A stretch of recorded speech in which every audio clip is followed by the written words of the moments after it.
Okay, here we go for the benefit of Mr. Kite and for my friends at the Panasonic Compact Camera Forum on DPR Review. Thanks for those who expressed interest in my workflow. This is my very first ever live video tutorial, so you're going to see it with warts and all because I'll be making mistakes, but I want to show you how I start, and I'm going to start right from my desktop. Incidentally, I'm using the excellent Capture version 8 utility for doing this tutorial, so first time I'm using it, so bear with me. So Faststone Image Viewer is a tool that I like to use, and it remembers the last directory that I was looking at. This is the latest and greatest version 5.3. Many of you on the forum use this, I know. So I'm already in the FZ1000 folder, as you can see, and I've got RAW files and I've got JPEG files. Now, for the exhibition print, I definitely would use RAW to get the most detail out of it. But for the sake of brevity of this tutorial, I'm going to show you my workflow using the JPEG versions and be a little bit quicker. So I click on the first image, and while holding the Shift key, I press the last in the sequence, which is 10 images. At this stage, I'm going to minimize Faststone and go to my graphics folder, and I have the excellent Color Auto Pano Pro, which I bought years ago and have been upgrading to the current version 4, which is absolutely superb. But to make it accessible, ICE from Microsoft is available for free, and I'm going to use this for this demonstration. So ICE is running, so I'll close the background graphics folder, go down to the taskbar, and Faststone still has these selected, so I just hold the left mouse button and drag it down to the taskbar there and release the mouse button here. So it's brought them in, and they're not vertical because I haven't got the menu setting on the FZ1000 ticked, obviously, for auto rotate. I'm going to go over here and select, rather than auto detect, a rotating motion because I'm swinging at the hip, so to speak, as I'm taking the sequence of shots handheld, not on a tripod. 95% of my panos are shot handheld unless they're dusk, evening or night shots, and obviously I would use a tripod. So rotating motion is the method I want to use, and I'm going to press stitch, and the software will do that. It does it very efficiently, and this latest version is a huge upgrade to the previous version which I was using. It has some amazing features which the paid software doesn't even have, such as autocomplete, which I'll show you shortly. So you have all these projection methods to choose from, and it's chosen perspective. I'm just going to check what cylindrical does, which is my preferred method, which I'll use. And I'm going to correct the horizon by clicking on the corner and rotating it anti-clockwise a little bit until I perceive it to be vertical in alignment to the guidelines on the grid. Having done that, I will press crop, and it will crop the image, and you'll see that there are these gaps left because I haven't perfectly kept it level as I was panning from left to right handheld. However, this autocomplete feature is similar to the content aware fill in Photoshop, which is a fantastic boon for this version of ICE. So I urge everyone, it's available for Mac and Windows, to check out ICE if you're into panorama stitching.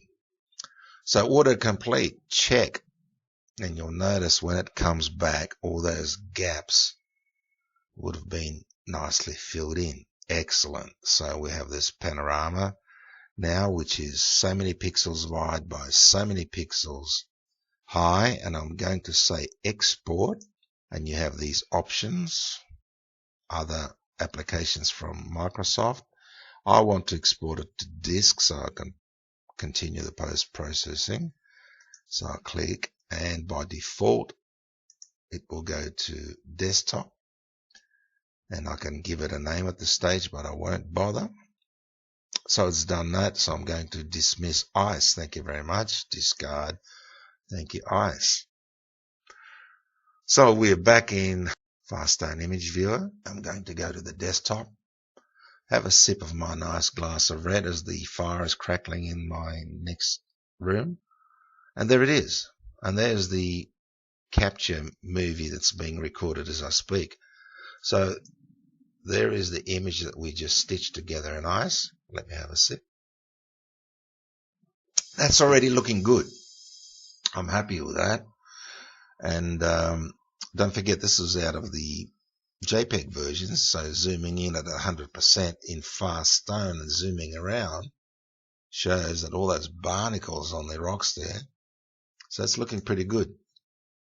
And the sun was setting, the last rays hitting those granite formations, giving that dramatic look. At this stage, I can invoke a lot of external editors with the right mouse click, or even using a keyboard shortcut, such as E for Photoshop.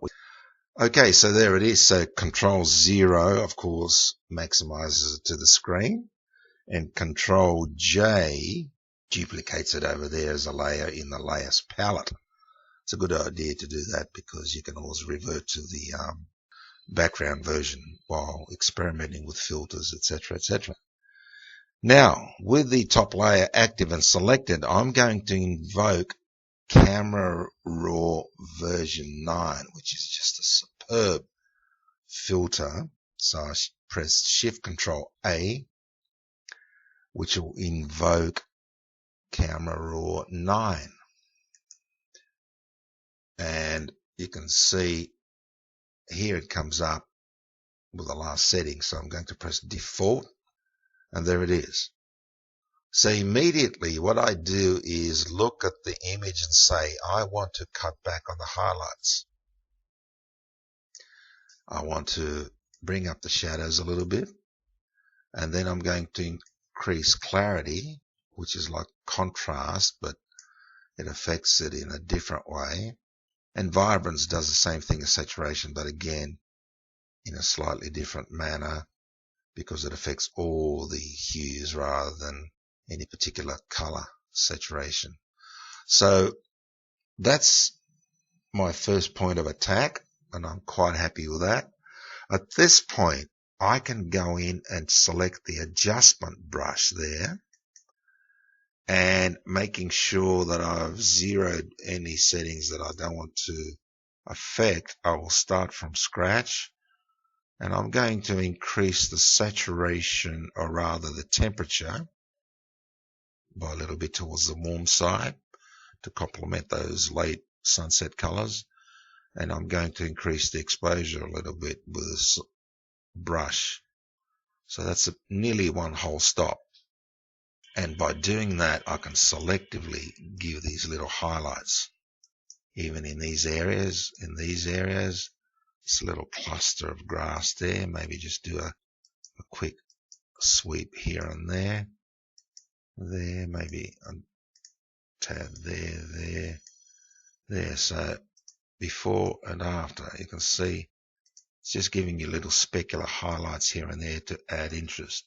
I don't always do this, but I'm showing you the possibilities that you can do right in Camera Raw version 9, which is virtually like a mini version of Lightroom. So if you're not running Lightroom but have Photoshop CC14 in this case, then Camera Raw 9 allows you to do a lot of the things, almost everything that Lightroom does, including now merge to HDR and merge to Panorama. Yeah, it's quite an amazing app now. So I'm happy with that. I'm going to press that just to accept it, and then go over to this graduated filter tool. And again, the way I do that is preset my values to what I want it to be. I'm going in the negative direction now with my exposure, -1 stop, and the color temperature towards the blue. So I want to really make that sky pop. So I hold it at the top, and by pressing the shift key, I keep it straight and vertical, and I drag it down to the horizon line, and I can press before and after to see the effect of that. So that's pretty much there. So again, I press that hand thing, and I might go up and say remove any chromatic aberration. So anyway, I'm going to dismiss that and say OK, and come back into Photoshop from Camera Raw. So what I'm going to do is go to Filter, Nik Collection, Color Effects Pro, which I bought years ago, and Google have bought it, and they very kindly sent me an email saying you're eligible as a registered user to upgrade to the latest version, which is Color Effects Pro 4, which is a superb application. And you can see that it remembers the last one, graduated neutral density filter, so it's added another layer of graduated blue. This is pretty much the image that you're seeing on my 500x website, but I'm showing you the general procedure, the workflow that I follow, and I press the F key on the keyboard. I get the unobstructed view of that.